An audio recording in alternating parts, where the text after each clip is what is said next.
Ya sekarang kenapa seorang Hotman Paris yang sudah sukses mau? Ingat, saya 25 tahun sebagai pengacaranya Prabowo. Semua perkara besar dia termasuk adiknya Hasim saya yang pegang. Walaupun waktu dia menteri kehakiman, waktu Menhan pun saya sering diminta tanpa dibayar. Waktu saya di Singapura, saya kan operasi saraf kejepit. Jadi saya benar-benar nggak bisa bergerak karena 2 hari harus itu. Saya melihat benar-benar saya merasa miris. Karena apa? Jampitsus itu adalah yang dibanggakan oleh Presiden Prabowo karena dengan dia mendapatkan, negara mendapatkan sebagai Satgas PKH 300 triliun. Kemudian dalam 1 tahun. Dalam 1 tahun. Kemudian pengembalian kerugian negara dapat 130 triliun. Sudah 430 triliun kembali dibanggakan oleh Presiden. Bayangin orang yang kebanggaannya Presiden tiba-tiba dikriminalisasi bahkan tanpa pamit sama Presiden. Karena waktu saya di Singapura saya bikin akun bahwa nggak mungkin Presiden nggak tahu. Ternyata enggak. Itu 430 triliun. Lu bayangin coba. Disitulah saya merasa marwah dari klien saya yang sampai sekarang hubungan baik. Saya merasa tertantang. Walaupun saya namanya jadi sedikit karena 90% follower saya biasanya semua kasus viral yang melanggar hak asasi gua yang pegang gratis. Semua, termasuk Anda tahulah, semua yang di Indonesia ini. Mereka kalau ke Komnas nggak laku kasusnya. Kalau saya yang viral bom. Sudah 10 tahun saya begitu. Kasus Yupita, kasus polisi yang kemarin juga yang bikin, kasus Radit di Matar, kasus pesantren Lombok, kasus ABK kapal yang itu semua. Kalau udah saya ngomong sukses semuanya. Saya tidak minta imbalan apapun, walaupun semua konglomerat klien saya. Itulah saya terpanggil ya, karena saya merasa ada yang baik. Dan yang kedua, beliau ini sekarang Jampitsus, lu tahu nggak transfer pricing itu? Dalam sejarah kejaksaan di Indonesia sejak zaman Majapahit, termasuk presiden-presiden yang sebelumnya, belum pernah ada kejaksaan, ya ini aja sudah 430 triliun yang terkumpul uang berupa uang cash masuk ke kas negara. Apalagi dengan transfer pricing, lu tahu nggak ribuan triliun ruginya. Yang sedang diproses sekarang. Belum lagi yang nggak ketahuan karena zaman itu sudah berlangsung dari zaman presiden zaman dulu. Ya, berarti banyak oligarki yang terapa di sini terganggu. Ya, belum lagi kasus petrol, ya, si R yang lagi di Malaysia, belum lagi kasus MBG segala macam. Jadi benar-benar dengan melakukan itu terhadap Jampitsus ini, mantan Jampitsus ini, benar-benar saya melihat kurang penghormatan terhadap Presiden Prabowo. Itulah alasannya saya terpanggil. Saya tidak mengharapkan uang dari Jampitsus ini karena saya tahu tidak mungkin dia bayar saya mahal. Saya bayarannya super mahal di Indonesia. Ya, itulah backgroundnya biar tahu. Sudah, kamu tahu semua bantuan hukum yang kita kasih, yang saya kasih itu banyak uang dari saya nggak usah bilang. Kasus Radit semua saksinya gue yang biayai. Kasus ABK kapal gue yang biayai ke Komisi 3. Semua, nggak mungkin. Puluhan pengacara saya kirim. Jadi bagi follower saya yang merasa kok Hotman sekarang jadi begitu, yang semula 95% sebagai pengagum saya, silahkan gue ambil resiko itu. Tapi di mana logikanya? Seorang bawahannya presiden, ya, justru mentersangkakan, mempermalukan bawahan yang lain yang adalah kebanggaan presiden yang telah mengembalikan uang kepada negara 430 triliun cash. Dengan cara seperti ini. Dengan cara tanpa diperiksa saksi, langsung bung. Anda jawab sendiri, ada apa? Memang tujuannya sudah terkabul, akhirnya dia mundur, sudah menang. Tapi hukum akan berjalan terus. Itulah background saya. Saya tidak rela marwah Bapak Presiden yang adalah klien saya 25 tahun sama adiknya Hasim. Saya tidak rela karena saya seorang pengacara, saya bebas ngomong. Jangan tanya saya cari muka. Saya tidak butuh uang-uang lagi, saya udah kaya raya.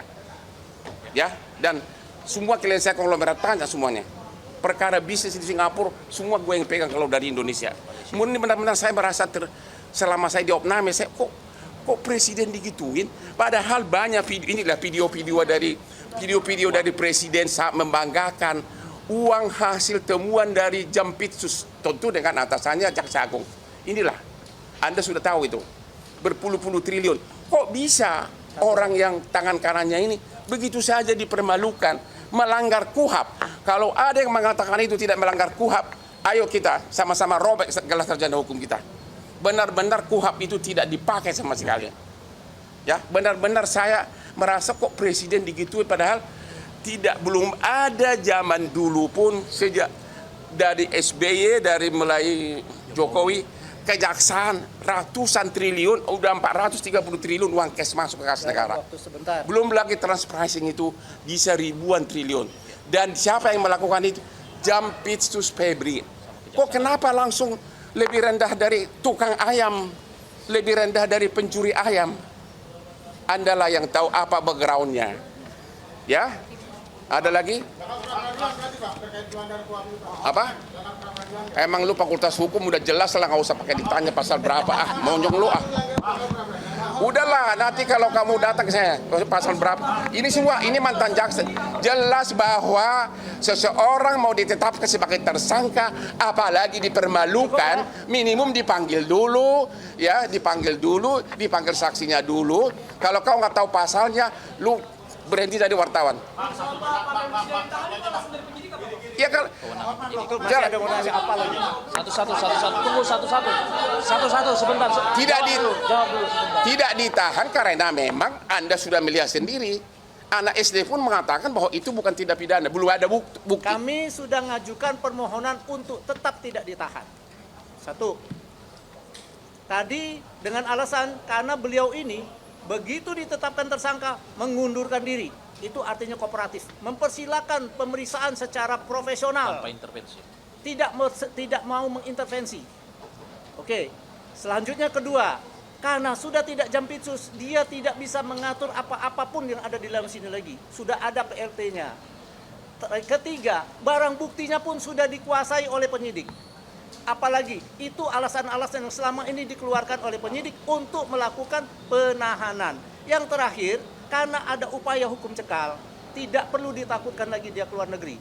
Menurut kami itulah alasan yang bisa mungkin diterima oleh Yang paling penting kalian bertanya. Kalau Anda punya nyali bertanya, tanya kepada Kapolri. Hei, kenapa nggak nanya Pak Prabowo dulu sebelum melakukan ini terhadap tangan kanan dari yang dibanggakan oleh Presiden Prabowo? Tanya.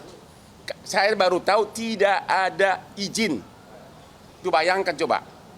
Coba bahan ini fotonya di. Hah? Ada hidden agenda dong berarti ya?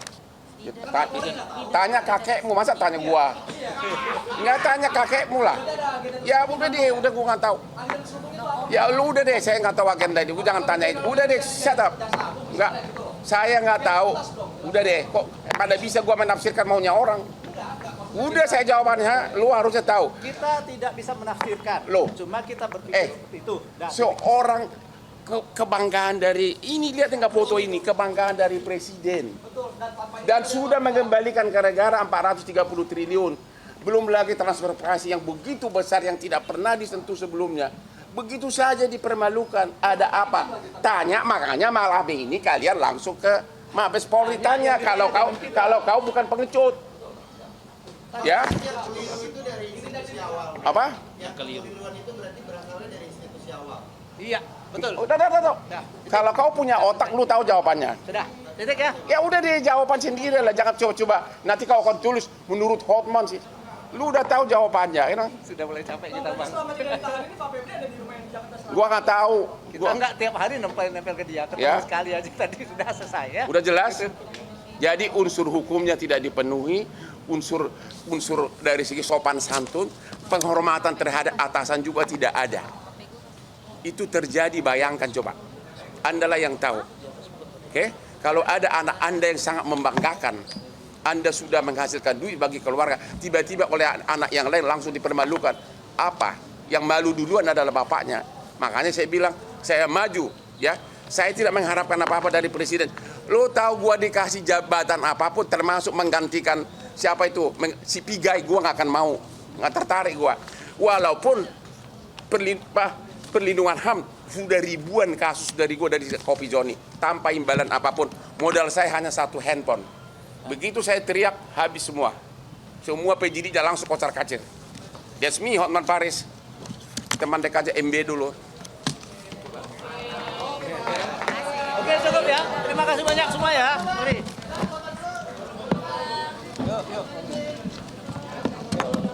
Mana enggak saya foto ini. Mana foto Prabowo itu? Di sana. Sebentar. Nih, Pak. Nah, biar kalian baca ini. Inilah, ini gua foto ini. Ayo foto sama gua dong. Prabowo dengan kebanggaannya Jampitsus. Hah? Prabowo dengan kebanggaannya Jampitsus kok dibeginikan?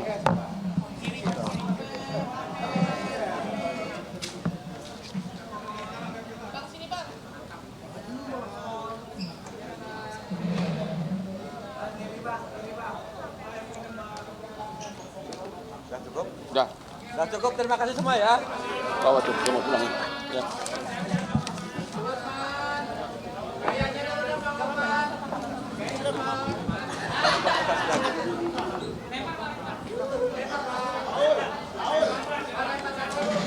Kayaknya gimana?